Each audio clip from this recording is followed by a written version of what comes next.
You surface from the underground at Piccadilly Circus, Mind the gap. making your way through the glittering lights of London's West End.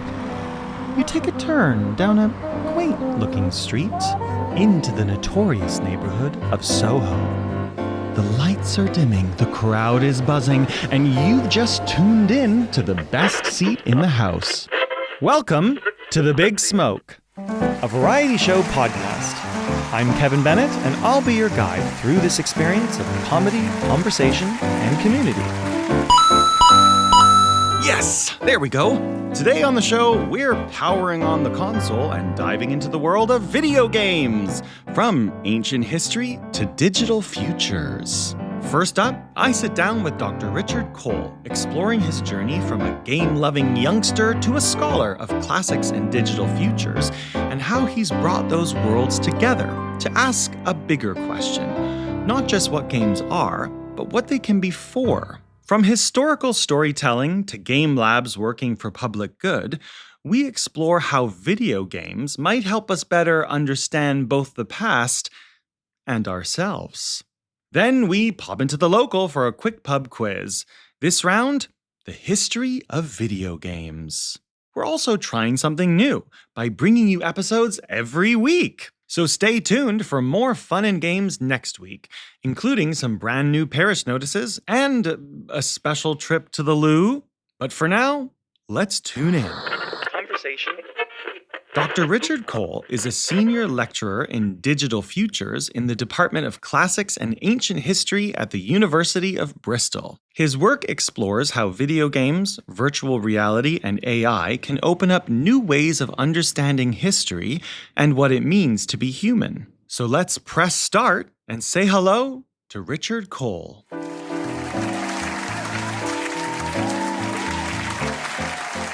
Richard, welcome to The Big Smoke. Thank you for being here. Thanks, Kevin. Thanks for having me. Here we go. So, okay, hopefully I've got this right. You are a senior lecturer in, tell me if this is right, digital futures in the Department of Classics and Ancient History at the University of Bristol. Yes, there's lots of contradictions there. Well, this is what I was going to start by asking you, because we've got digital futures and we've got classics and ancient history, which feels like a contradiction. So tell me, what does that mean? Or what do you do? How would you put that succinctly into a couple sentences to start us off? I'm going to be very academic and say I think there's two different answers to that question, two different ways of looking at it. Okay. One is as a career story, which makes sense if I unpack it in that way. And the other is actually where that career journey has led me to effectively be designing, studying, making sense of digital ways of mediating our access to the past. So there's a logic there, but in terms of career, there's also a sort of trajectory from working as a classicist, starting to study games, starting to make games, starting to make VR simulations, starting to work with cultural heritage partners. And that took me towards working with the Bristol Digital Futures Institute, which is all about designing better digital technologies that are better for society. So taking the kind of things that we're familiar with back to the drawing board and designing them better. Okay, so I was wondering about this when I was reading about you, and I was thinking about a kind of chicken or the egg question, because you work with gaming and digital futures and that AI and all that kind of stuff. And then also, as we've said, in the Department of Classics and Ancient History. Did one come first, or were you interested in both when you were younger? What was the kind of genesis of the journey? So I think the genesis was definitely in large part playing games growing up. Everything from Age of Empires through to Age of Mythology, Total War series. These were quite foundational. But the way I've been thinking about it more recently is there was that phrase when Avengers Endgame came out, and it was all about it being the biggest crossover ever between IP.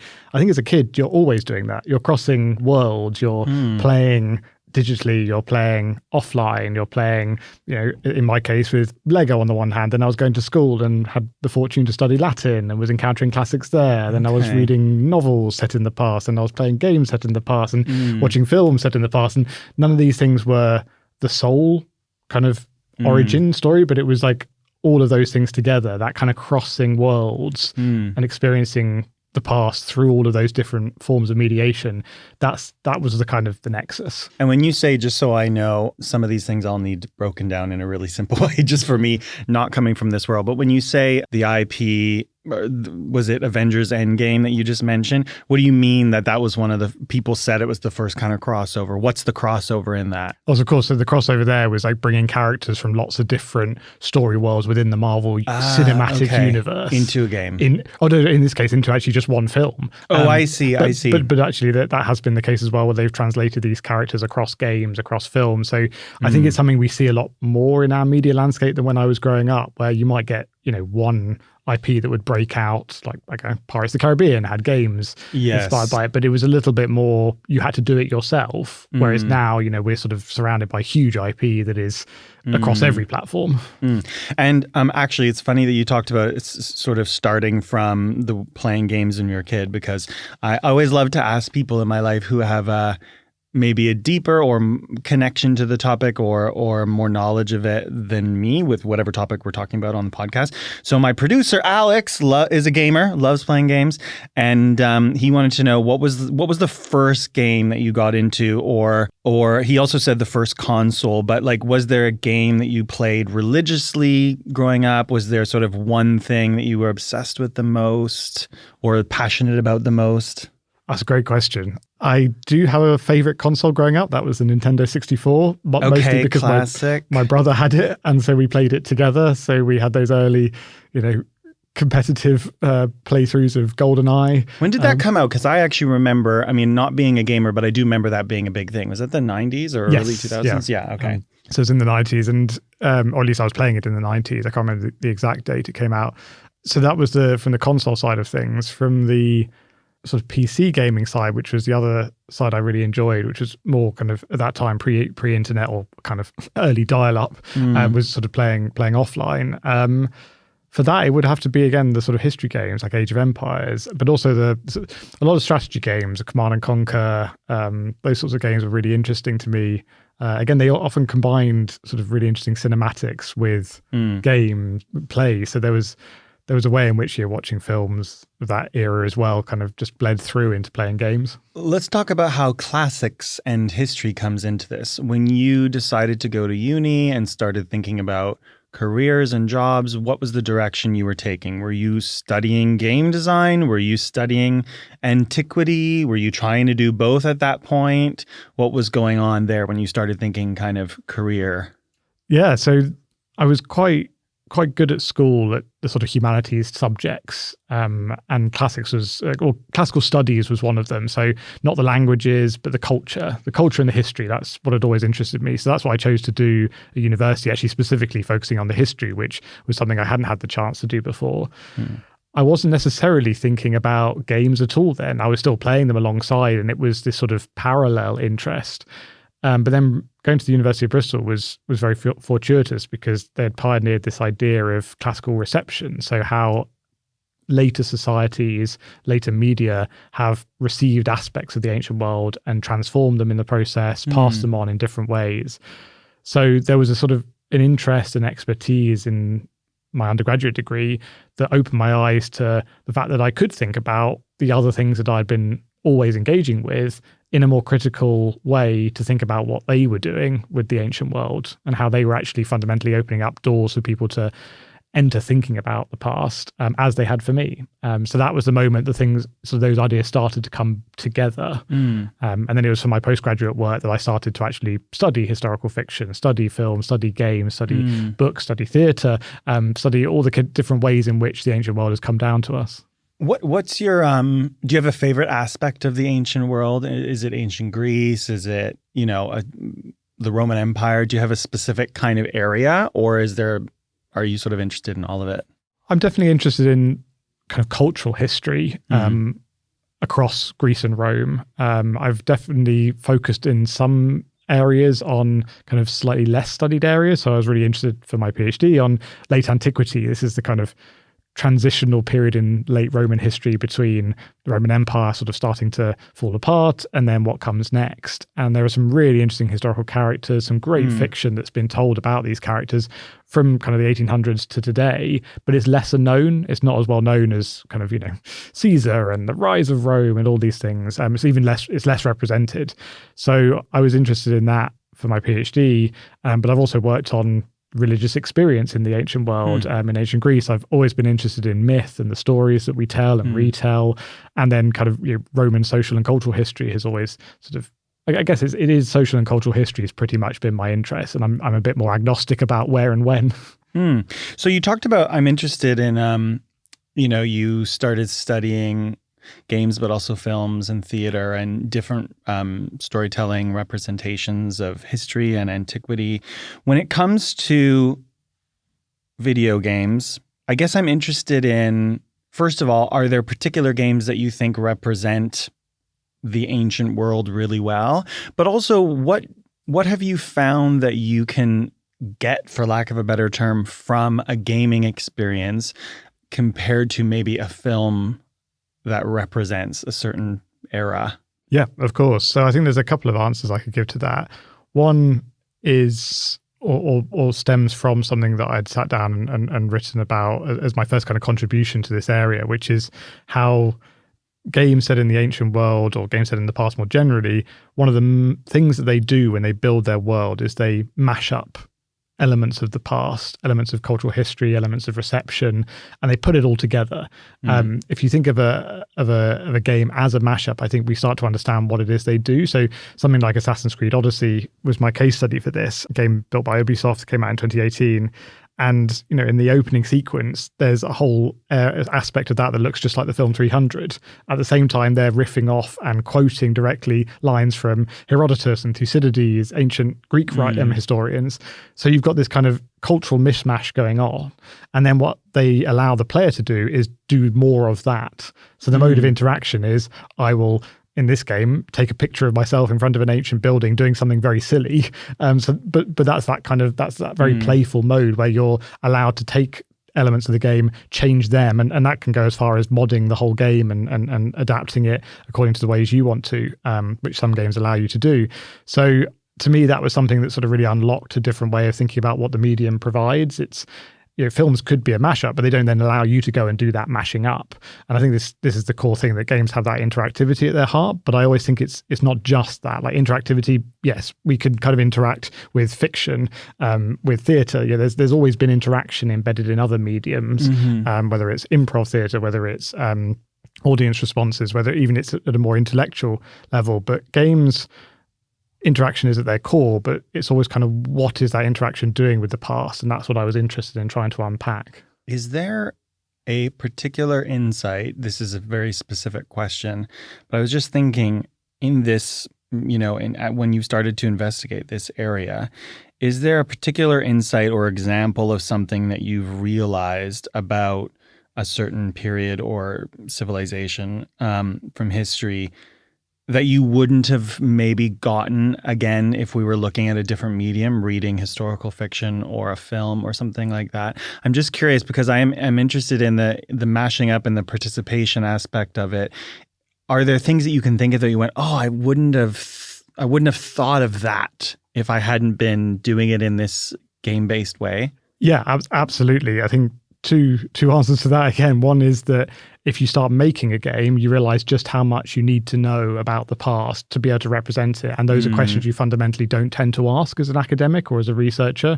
So we had this when we built a VR simulation of visiting an ancient oracle in Dodona. I was part of a big project on that. And what was amazing was kind of, we had to really go, well, where were the buildings in a particular era we were looking at? Where was the marketplace? We knew it was there. We don't have the archaeology, so we have to guess. What were the people dressed like? Where were they coming from? Again, some of these questions have been fleshed out, but when you actually have to rebuild the site or imagine the site, you have to bring all these different sort of threads together. You might be an expert in ancient Greek religion, but you might not be an expert in how ancient Greeks, interacted with each other from different parts of the world. You have to suddenly imagine what would that have been like? What were the stories they would have told each other? All those sorts of things. So that was definitely one finding. The other is that I think at their core, games and immersive experiences are inquiry machines. They allow us to ask questions, they allow us to test hypotheses, and then they allow us to kind of engage in an iterative feedback loop in that way, which is something that actually is the originary of history, is about inquiry. When Herodotus, the ancient Greek, his sort of so-called father of history, calls his history a series of inquiries. He goes out and asks questions of other people in the ancient world, and he comes back and he writes about them, and he goes and tests those assumptions. And when he can't literally go to a place, he goes and asks other people if those stories are true. So history from its core has always been about sort of Q&A in the search of truth. I think games kind of mechanize that as a process, intentionally or not. And so in that way, I do think they allow us to ask different questions, test hypotheses, whether that's about literally the past or whether it's about our relationship to the past, I think is an interesting question. So you've done a couple of, lots of interesting work in this area, but let's talk about a couple of the projects. You just mentioned the Oracle. Can you tell us a little bit more about what that is and how that came about? Of course. So this was a project led by Professor Esther Eidenhower at the University of Bristol, and she had been working on the ancient Greek oracle of Zeus at Dodona for a long, long time and had written lots about it. But she had always had this dream of kind of reimagining what it would have been like to be there, what the people who would have been there would have done, what the process of kind of the oracular consultation was. Again, there's not actually a lot known about this. There's lots of conflicting evidence. So we use VR as, again, an inquiry, a means to approximate a site. Virtual reality. In virtual reality, to approximate the site. So we rebuilt it in a game engine in Unity. We imagined the people that might have been there, which is not often done with VR. Often it's just buildings. You can walk around ancient buildings in VR. But here we were like, well, what were the people doing there? How would they have interacted with each other? And what was the process of going through the oracular consultation? Can we take a modern user through that to get them to think more deeply about ancient religious experience and translate that into a kind of modern context for them? Like, what is sort of our response to that today? So that was, I guess, the project that really did open my eyes to what we could do in this space. Were you talking to the people in it once you were in the VR experience? Were you talking to like characters that you guys had built within the world, kind of thing, or? So the way it actually worked in the end was that it was a slightly more passive experience. You would observe people talking to you, and you could kind of imagine the fact that you were talking to them, but there wasn't the capabilities in the original experience. I see. Esther has gone on to do another project where she's used generative AI as a means to kind of allow for more interaction and conversation. So I think that was definitely a kind of, if not a gap in the original project, then something we wanted to go on and explore. Well, speaking of AI, I was reading about the project that I think you were talking about today, the reason you're in London, Culture Quest. Can you tell us a little bit about that and how maybe AI came into that, how that was a different project from the Oracle, and what was unique about that? Yeah, absolutely. So this was a project between the University of Bristol, the Bristol Museum and Art Gallery, and a games company, Meaning Machine. And what we were looking to do with this project was to take conversational-based AI systems and to bring those into a museum setting to support interpretation. And what that actually means is we created a series of characters. In this case, we brought to life 4 ancient Egyptian gods, put those gods as characters, literal cardboard cutouts that you could go up to, scan a QR code, then talk to in the Egyptian Gallery, in Bristol Museum and Art Gallery. And then those gods set you quests around the space to go and investigate the space more deeply.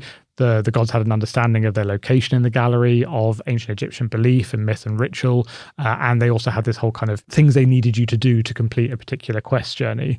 So that was about taking, again, very sort of basic game design principles, quests, characters, putting them into a physical location, which again has been done in a more analog way in lots of different locations, but then use generative AI as the engine to power emergent conversations between the visitors and the gods, which would not be possible without that technology. So in kind of layman's term, like how myself and so many people have conversations with their ChatGPT, was it the same kind of engine in these different characters but you gave them maybe parameters, character-based or whatever, and then they were able to interact? And then how did that work then in terms of how they were supposed to sort of journey through the space? Were they sent to go different places by these characters and find things and stuff like that? Yes, so pretty much absolutely the latter. And in terms of how they work, yes, it is powered by large language models, but the work that went into it is Mini Machine, the company, have built this whole kind of technology layer that sits on top of a large language model. Okay. And that's where you get to write the whole story world. So we work with them to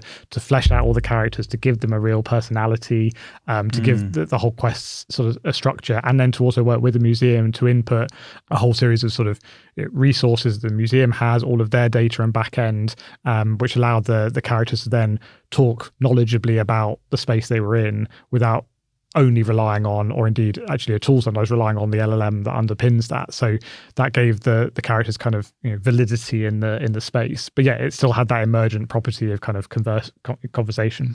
Yeah, I guess I'm interested in hearing about that is because, so I have a very rudimentary experience with AI, whether it be through ChatGPT or sort of basic, exploration of that. But there's a lot of fear that people have about it. There's a lot of negativity around the energy that it takes and stuff. What are your thoughts on, because I think that's really interesting and obviously an advancement in terms of how you can create a game and a learning experience. What was were you hesitant about it, or were you sort of like, let's get in this right away? This is the new thing. What have your thoughts been about that, since that's kind of a new part of the work? Yeah, of course. I'm definitely an AI skeptic up front, and I'm very, very aware of the ethics. We actually created a whole toolkit around how one should engage with the ethics around AI. And we break that down because ethics is such a broad and kind of sometimes not very helpful term. It's like we looked at the sort of moral, the legal, the sustainability aspects of whether and how we should use Gen AI in the context of building games. So we've done quite a lot of work in that space. The reason we chose to do this is for a couple of reasons. One, the museum had been telling us they were being asked to use Gen AI by the UK government, amongst others, or like to explore it. And they were sort of curious about how they could. So they were very much up for doing some kind of R&D. Mini Machine as a company has been kind of pioneering creative use cases of AI to power new types of game experiences, new genres that wouldn't be possible without it. And we've been working with them on other projects, and they've been working to kind of bring the models that they work with on device, which would be one possible solution to some of the sustainability issues. So we've been kind of exploring all these things in tandem, or the companies had, or the museum had. So this project, Culture Quest, was a way of kind of continuing that exploration in the moment. Now, what we developed in 3 months would not be possible to sort of roll out as it is currently. You would have to think more critically about how you would bring it on device, what that would mean, how the limitations of that, how you would design within those parameters if you were to ever roll it out. So it was more, can we kind of test to see if this could work? And if so, then we would have to go on and properly solve some of those solutions. So people can't go to the museum in Bristol now and just try it out yet. Sadly, it's not there yet. It's not quite there yet. Well, okay. So as I was studying up on you and all the interesting work that you do, I came across something like, I knew I was going to be looking into this kind of work, gaming and antiquity and history and how these things kind of come together. But then what I didn't realize was another strand of your work that I find really, really intriguing, and I want to dive into that. So this is the Digital Games Lab. And the reason why, just to give you a bit of context, the reason why it really stands out to me personally is, people who listen to the podcast know I'm a theater director. I started as an actor when I was younger, and then I was directing plays. But I've always been really interested in what's the like inner engine to this experience here. I love performing as a kid. And then I fell in love with directing because I went to a play as an audience member, and there was something about observing kind of from the outside, the whole mechanism of these actors doing something for this audience. And then I've been interested as my career has progressed in not just different storytelling mediums, but what is the real kind of inner purpose or inner engine or function in society of a bunch of people gathering to tell a story in front of a bunch of other people in a space. So that kind of fundamental level of what the theatrical experience is, and the core of it. And so when I was reading about the Digital Games Lab, I thought, oh, this is really interesting, because I think this is from the website, or it might be a quote of yours, but talking about being originally interested in what games are and now interested in what games can be for, talking about using them as tools for change, public service, for public good. So with that kind of broad overview, can you tell us, A, what the Digital Games Lab is, and B, how that came about in this journey of your work? Of course. I think I'll definitely touch on some of those things you were just picking up on, which that sort of unique element of different media that the mechanics of that is definitely what had been interesting me anyway. And I'd been unpacking that with history games.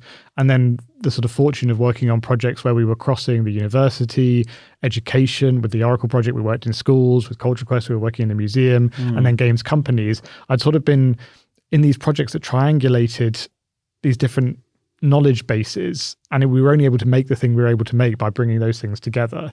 So the Game Lab was originally set up to try and do more of that, to try and not create sort of individual projects that would just stand alone, that would do what they set out to do, but create an infrastructure that could basically seed more projects like that and continuously bring together different partners in society, with games designers, with researchers interested in games, to do more exciting things at those intersections. So that was kind of the founding principle. And over the last 4 years, we have indeed been able to do that. And in the process of doing that, we really have discovered kind of our mission, which is this games for public service.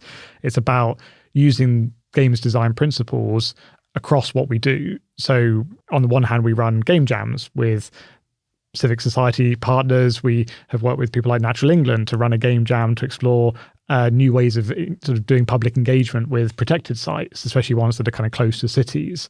And we think game jams are really powerful because what they do is they bring people together, much like you're saying with theatre, but the whole purpose is to rapidly create ideas for games, or indeed actual games. Game jams are things that have existed for a long time. It's normally about spending a week making a game, you put it in your portfolio, great. What we saw was that the process of making a game gets you thinking in a kind of systems way. It's systems thinking at its core. It's about thinking about complex systems. It's about putting the player as an agent into that system and working out what they are then going to go on and do and discover. And when you engage with all of that, you're primed for actually exploring other problems. So we flip the sort of idea of a game jam. So rather than the focus being making a game, it's let's explore a complex problem through game making. Okay, so give me an example and walk me through that, because that sounds really interesting. But I'm really curious about kind of how that works in practice. So what's one of the problems or topics that you chose, and what were the steps, and what did you discover with that? Of course. So one of the first ones we did was using the topic of algorithmic bias. Okay. And this was pitched to us by a collaborator. And the idea was that we would make games to explore what algorithmic bias was in society, what it, how we could kind of unpack it, criticize it, explore different ways of managing data. So that meant we brought together a whole bunch of people to rapidly make games around that topic. And the games that were made ranged kind of widely from kind of sci-fi concepts around future societies or future peoples meeting, and then bias already being inherent within the way different society peoples come together, to reflect on how that still implicates the way we respond today in terms of kind of states interacting with each other. Then there were people who looked at kind of algorithmic bias in streaming platforms and built games to explore that. It really was a kind of generative space. And that was sort of the first time we did it. And we thought, okay, there's something here. So we've then gone on and done that with topics as far ranging as kind of post-conflict societies. This was a research project that, again, we helped support, that was looking at how in a post-conflict society context, individuals that are trying to kind of work across borders that are now have been redrawn potentially, or they have to kind of navigate those worlds. It is a complex system. It's really about the people and their particular challenges and their histories. And the research project kind of had come to the conclusion that, well, actually, can we help make sense of these challenges through a game? So we ran a game jam to see if they could indeed make sort of interactive experiences that really help to make sense of people's lived experience in a post-conflict society where things seem to have been kind of ironed out, but actually there's still a lot of personal challenges for people within those particular areas. Then we've done ones with Natural England. We've run game jams on ideas of kind of the sort of future museums of languages. We've run them on topics about sort of game accessibility and how we could design accessibility in from the ground up rather than as a kind of afterthought. So lots of different challenges from kind of broad societal ones to kind of more technical ones. But it always comes back to that coming together, thinking, okay, we really sort of need to unpack this particular topic. And so what would it mean to make a game that helps us to think through that problem? Help me understand what you mean when you say it's about systems. That's my first question, because I wanted to ask more about some of the specifics of the game jams. But what does that mean? What do you mean when you say that? So what do we mean by systems? Well, game systems are essentially the combination of game mechanics that are the ways in which we interact with the game world. So the rules of the system. Yeah, I mean, it's sometimes easier to think about this in the context of like analog board games. Okay. So the game mechanics in Monopoly are to do with your counter, the rules of what happens when you land on a particular square. The whole aim of the game, indeed. So those are sort of the mechanics. In a digital game, that can be sort of. It's harder to see them sort of working, but they are the verbs, they are the actions that we take in the world and the way in which we engage with that world.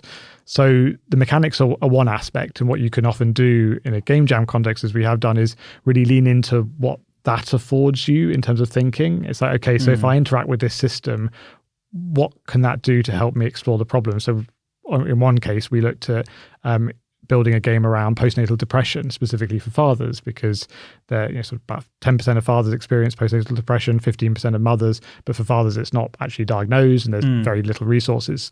And yet when fathers have said they want resources, they want kind of digital interactive ones. So we sort of thought, well, that's a game. So when we were sort of doing a game jam, what we aligned on was there are symptoms of postnatal depression. How do you represent those symptoms in the game? Rather than going with a narrative, we actually went, well, we can build them into the mechanics. We can build frustration, anger into the way we engage with the world. And that translated to things like the camera slowing down, the world breaking apart around you, the whole kind of view of the game changing. We had this whole thing around kind of the baby monitor is your mode of interaction that sort of changes how you relate to the world when you've got that on. So we sort of built that as a mechanic into the game as well. Fascinating. Okay, and then is there a goal to so again, just sort of basic level for my brain, something happens when you're playing a game which represents a symptom maybe, and then is the overarching goal to sort of move through that or figure out what that means or kind of thing? Was there like a system set up of what you were supposed to do? So for the postnatal depression game, which we called Spare Parts, we haven't got a sort of overarching goal, because the idea for that one was that it would be a talking point. It would hopefully stimulate conversation around lived experience, because we were sort of putting in elements that have been distilled about lived experience, but letting very much the player come in with their own and to then flesh that out as they responded to the world. So what are they doing in the game then? Are they moving around and taking care of a baby? Like just sort of living life? Like what are the sort of basic things that they're doing? So in that game, it is still relatively simple because it's quite an early stage prototype, but you're walking between 4 different environments, a park, a bedroom, a shopping center, and a kitchen. But there's this kind of abstract corridor that connects them all. So it's about kind of moving between space, but also sort of dislocation. Again, we were sort of building the world to represent some of the challenges experienced in postnatal depression. But as soon as you start making the game, you kind of lock off other design challenges and decisions. So what I quite like with the game jams is we tend not to actually get all the way through to producing a game. We sometimes do, we sometimes don't. But I quite like staying at the conceptual level, because then you can imagine anything. And that's where the mechanics, but it's also are still really important. But you can also then imagine different characters in that space. What is the narrative? What does the world look like? How might the world tell the story? What they call environmental storytelling. That's what I sort of mean when I think about systems, that we really try and offer participants in game jams a way into thinking about world building. Yeah. And with games, world building is a really rich and interesting thing, because it's both technical and technically mediated, whether that's sort of building the game in a game engine, whether it's thinking about systems and maths and rules and what applies then. But it's also very much about characters and narrative and thinking about how you communicate. Is it dialogue based? Is it is it an open world game? There's so many sort of questions that you can start to sort of explore in a game jam context. What has been these game jams sound so fascinating. So I've got lots of questions. But what has been, you just listed very wide variety of topics, postnatal depression, specifically with men, algorithmic bias, post-conflict societies. Has there been one that has surprised you the most, that the game jam or the games created in the game jam has shed light on something that, whoa, I didn't think this was going to be useful for that topic? And tell us about that. That's a fantastic question. I mean, each one continues to surprise me because it's working. It allows teams to come up with ideas that I don't think they would have done in other types of kind of ideation contexts, because most of them aren't game designers, and yet they come out having made a game. Okay. So there's something there that really intrigues me, and I do want to spend more time doing more of these to really sort of sit with what is working, what we could do better, how we could sort of build in different sort of approaches, because we've tried this in so many different ways, from kind of hour-long sessions through to weekend-long sessions. So it's also really, really flexible. But in terms of what's really surprised me, so I mean, in a sense, that has surprised me. I think it really is a space of kind of human creative flourishing, which again is perhaps quite obvious, but say one of the recent ones we ran was around this idea of impaired technology. So we played around with tech that was broken as a kind of provocation that was brought to us by a colleague in computer science, Priscilla Lowe, and she brought the idea to us, and then we sort of set participants off with this opportunity to play with broken tech and to then imagine their own games as a means to think differently about accessibility. Like, if we build a game that's kind of got a problem within it from the start, is that a way that we can think about how games are often not accessible to different audiences? And what I loved about that game jam is some of the games that we came up with were so wildly different. So one game included a screen that sort of blacked out, so most of the gameplay took place where you couldn't see it taking place. And then another game had it so that certain control, you couldn't go in certain directions, certain characters couldn't move in certain directions, so you sort of have to constantly be thinking of, how do I overcome these problems and challenges? And then another one was about sort of puzzles and trying to solve puzzles, but with only sort of partial oversight of the information. So quite frustrating. But again, that speaks to how frustrating games can be if you can't, if they're sort of not built for accessibility. So it was, again, that was just 3 examples from one game jam that were so wildly diverse and different, but all engaged deeply with the theme. So I think it is that sort of breadth and depth that you get out of it. Now, you said that a lot of the people that participate in the game jams aren't necessarily gamers or game designers. So and maybe there's more than one answer to this, but is the purpose of the game jam, or meaning the exploration of building a game whilst looking at these problems and these topics, or is it the result of the games that have been produced? It's the former for me rather than the latter. I think the games are interesting when they are produced, and like I said, sometimes we've made it through to actually having something we can all play and discuss. But to me, it's the process. So it's not necessarily, like it's not that you're trying to invent some game that's the game itself is going to then be marketed and solve the problem. It's the game jam is the point, is the thing that you're going to use to explore the topics. Definitely. So how could that then, I'm curious, is that something that, first of all, do a lot of people do game jams in this way, or is this kind of a unique way of doing it? And then also, is there a goal that could be something that's sort of spread more so that it's not just in a university? Or, like, I'm just thinking, how do you get, because it sounds fascinating to get a bunch of people in who are maybe experts in various topics to explore something like post-conflict societies or whatever. Is the goal to expand that so that more people are getting contact with that? Because when I first was thinking about game jams, and reading about your work with them, I was actually thinking about it more in the context of gamers, and people who want to make games. So that's why I find this really, really interesting, because I go like, oh, so you could get a bunch of doctors to go and do a game jam, and then they'd be exploring something, or whatever they're trying to solve. Absolutely. So we are trying to expand it. It's become kind of a bit of a USP. I don't think there are many people doing it in quite the same way. I guess there are sort of parallels. So on the one hand, you've got kind of wargaming as a thing that's been running for a long time, where kind of people come together and they explore different choices that could be made in the context of an escalating conflict. Right. So I think that's definitely one kind of parallel. Then there's a team up in Manchester at the Manchester Game Centre who've written quite recently on game jams, but their idea is that they quite like game jams where the jam is like a log jam, where there's a sort of resistance and you can't quite get through and get over a problem, and that's the sort of fertile ground.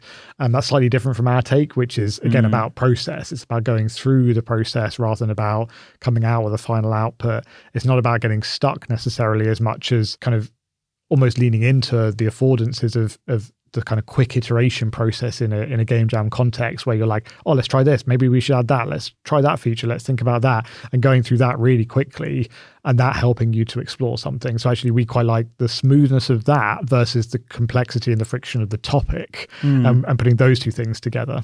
What do you think? I might have kind of touched on this a little bit earlier, but thinking about when we were talking about classics and history in games, but thinking about game jams and all these topics that you've explored and other ones that you're interested in exploring with game jams, what do you think you could get out of a game jam exploring topic X, whatever the topic is, that you couldn't from, I don't know, a conference or a normal brainstorm or whatever, a meeting where you get a bunch of people together, other than it being obviously more fun and engaging and interesting to learn something new? And maybe it has something to do with the systems that you're talking about. But I'm just curious, like, if I was sort of selling this as an idea, what's the thing that I could get? The reason I ask is because it reminds me of back to this idea in theater where I'm always interested in, like, what's the core, what's the inner purpose behind it?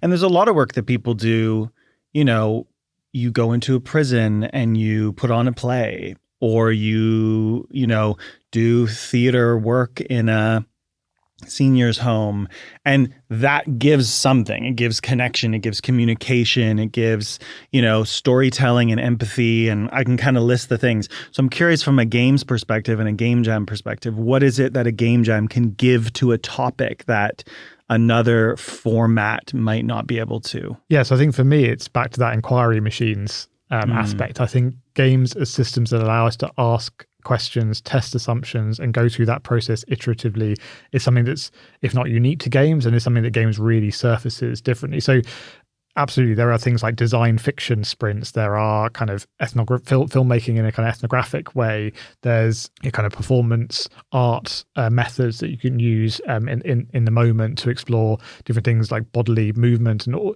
there's every medium, I think, has a kind of way into potentially thinking about unpacking other problems through that method. And I mean, the design fiction definitely is one of the kind of core ones, but there is still something different from telling a linear story about a complex, intractable problem versus thinking about an inquiry machine approach to that problem. Yeah. And I think the sort of building on that, the challenge that some sort of serious games have had is that they often have to kind of simplify the problem. Once you actually start making the game, as I say, you lock off design decisions and you might end up unintentionally simplifying the problem as a means to kind of build the game, make it work and spread it out.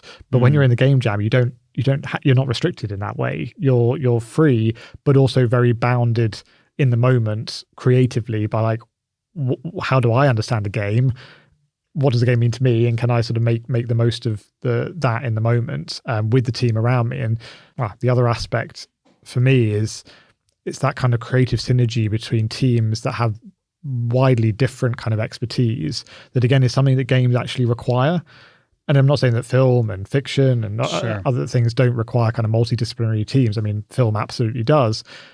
But those things tend to work kind of a little bit separately and then are brought together on a set. Whereas for a game, for the whole process, you need to constantly be working across programming, art, narrative, systems thinking, maths.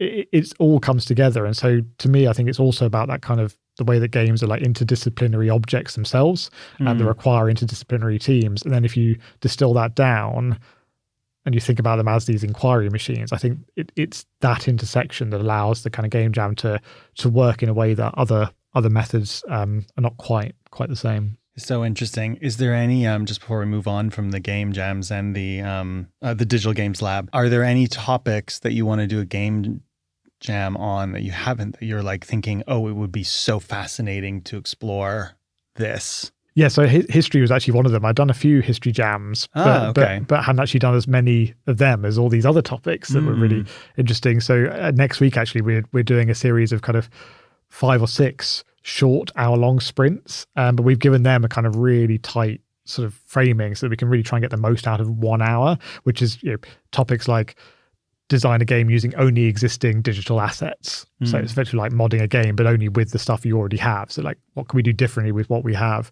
Then there's a theme that we're calling her story, which is a phrase that's been sort of brought into the discourse through historical fiction scholarship, which is about the way in which historical fiction can often give access to female stories that typically are not told in history.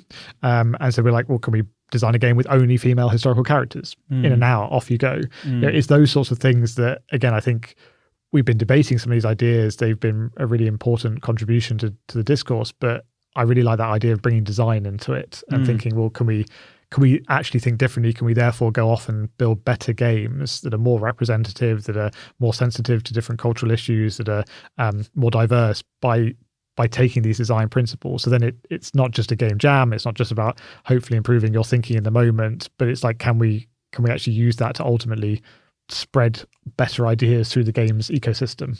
Well, it actually brings me to a question that I'm interested in, again, connected to my work in theater. I'm always interested in, so we were talking about the kind of inner core, the sort of inner purpose, what's the distillation of that specific thing, whether it be a play or a game, a video game. When it comes to storytelling, so sort of zooming out and back to the historical games, the games that you played growing up and things like that, I'm interested in your thoughts on what makes the storytelling experience of a game unique compared to other mediums. Because when I direct plays, I'm always thinking, or if I talk to young directors who are interested, and I always love to ask the question, are you embracing the particular medium that you're using to the fullest extent? Or are you, because there was a fashion, when I first started directing in theater where everyone was using a lot of projections because it was new kind of technology that you could project something and you could have lots of different things projected on a back wall. But it would never, at that point, maybe if you have tons of money and you're at the National Theater or whatever now, but even that will never really compete with a film in terms of the realism that you can create and how you can just quickly, suddenly you're in another place completely. The power of theater is, in my view, is the empty space, which provides the engagement of the imagination. So when it comes to gaming, what do you think is the most unique element in that medium from a storytelling perspective? I have been thinking about this in relation to a new master's program that we're launching this year, the MA in Games Design _Narrative at the University of Bristol. And it's going to be one of the first globally to really just focus in on narrative design for games. Indeed, I think it is the first to really do just that as the kind of focus of the whole program. And we chose to do that as the whole focus because we do see something unique in storytelling for games. The premise of the program is that we're going to introduce students as to how stories are told across media and then do the deep dive into how you then tell them in games. Because we see that as being different, but you also need to really understand how storytelling does work across media because games can allow for all of that and more. So you can have linear storytelling, you can have cinematics, you can have performance elements in there. So there's all of that, but then there's also the player at the core. So the player is always a thing that you don't really have to contend with in other media. I mean, again, not saying I'd always resist the kind of exceptionalism. I think every medium has its affordances and they're always slightly different. I think if games are unique, it's because they actually contain almost all other types of media. And I think that's where they're different, because you won't necessarily get all of those things brought together in other contexts. So film can bring together lots, but it can't also have sort of human interactivity in it. Or if it does, it starts to break down as to what is it a film. Like in a game, there has to be a player. Yeah. I guess that would be one of the most fundamental things that listening to you that I was thinking like, okay, it sounds obvious, but there has to be a player. What do you do with that in addition to the... Yeah. Absolutely. So the way that some narrative designers have spoken to us, or the way they've kind of given us metaphors that we think are really helpful for thinking about this is when you're designing a game as a narrative designer, you're kind of building this whole world and all the systems, and you've got to hold that all in your head. So they've defined it as like building a plane while you're also trying to fly the plane, because you're trying to sort of imagine it in action, in motion, the player in that world doing different things, designing for that before the game actually exists and the players are doing that. So it's a really interesting cognitive challenge that requires a very creative mindset, because you need to think about storytelling very flexibly, very sort of collaboratively. But you also need to think about those systems. You need to think about designing mechanics, those verbs that we were talking about earlier.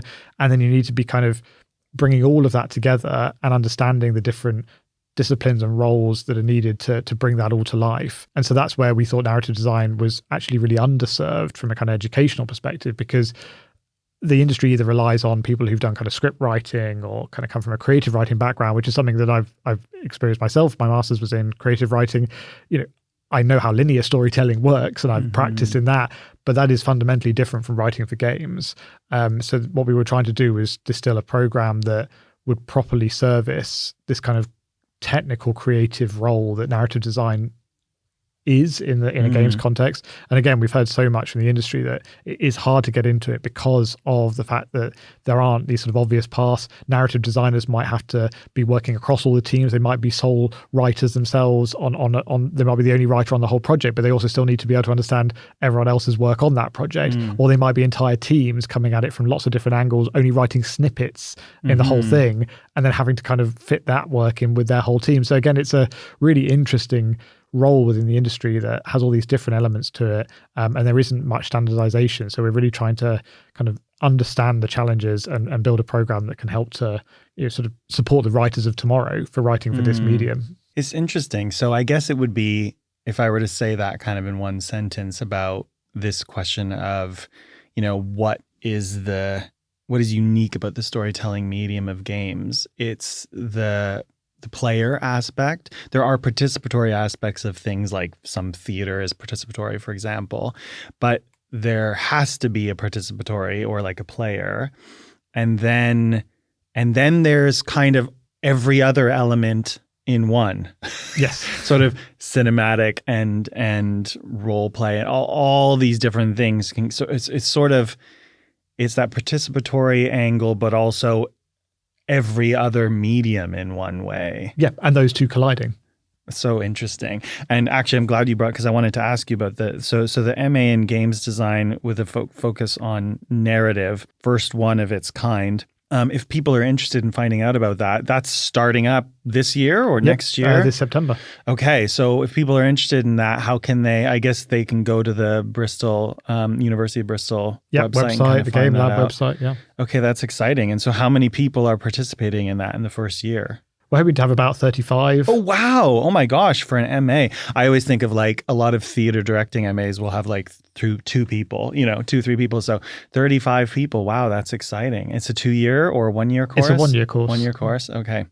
Well, that's exciting. You must be looking forward to getting started with that new venture. We really are. We're very lucky to be teaching it now at the new university campus that's just opened, where all the rooms are designed for what they're calling active learning, which to us is also what you need for a program like this. It's all about working in teams, which is what narrative design is all about, working in teams to solve particular challenges in the game design kind of pipeline. So yeah, we're really, really looking forward to it, and I'm very happy to take questions on that from anyone who's interested.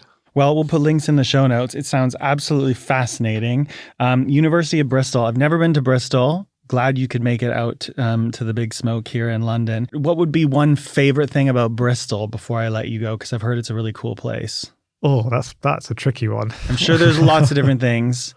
What's something I should do if I were to go there this weekend? I'd go to Wapping Wharf. It's kind of a shipping container creative space where there's sort of cafes and art spaces. It's right on the river. You've got historic boats there. It's just one of those sort of spaces in Bristol that's sandwiched between residential areas, but it's just this sort of really fascinating collection of things that you can do in one space, and it's sort of modern and old, and it's reuse. It's very Bristol. Ooh, okay. I want to go. That might be my trip this weekend then. Well, thank you so much for visiting us here in the Big Smoke. Thanks, Kevin. It's been a pleasure.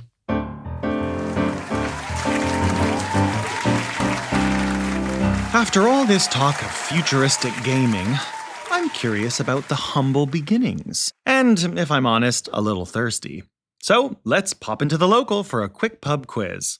This round, the history of video games. Question number 1. Which American pizza chain was founded by Atari co-founder Nolan Bushnell? Is it A. Domino's, B. Pizza Hut, C. Chuck E. Cheese, or D. Little Caesars? Question number 2. Which early Nintendo game is widely credited as one of the first to feature a structured storyline in video games? Is it A. Space Invaders, B. Pac-Man, C. Donkey Kong, or D. Pong? And question number 3. In Assassin's Creed Odyssey, which real historical conflict forms the backdrop of the game's story? Is it A. the Trojan War, B. the Peloponnesian War, C. the Persian Wars, or D. the Punic Wars? Think you're the quizzical Super Mario? Head to the show notes for the answers. Well, that's today's episode. A special thank you to Dr. Richard Cole for guiding us through that journey and opening up a whole new way of thinking about games. And we're trying something new, bringing you episodes every week. So stay tuned. Next week, we'll be heading to the loo together and discovering what's pinned on the Paris notice board along the way. Until then, whether it's a game, a story, or a world waiting to be explored, remember, there's always more to discover if you're willing to press start. We'll see you soon in the Big Smoke.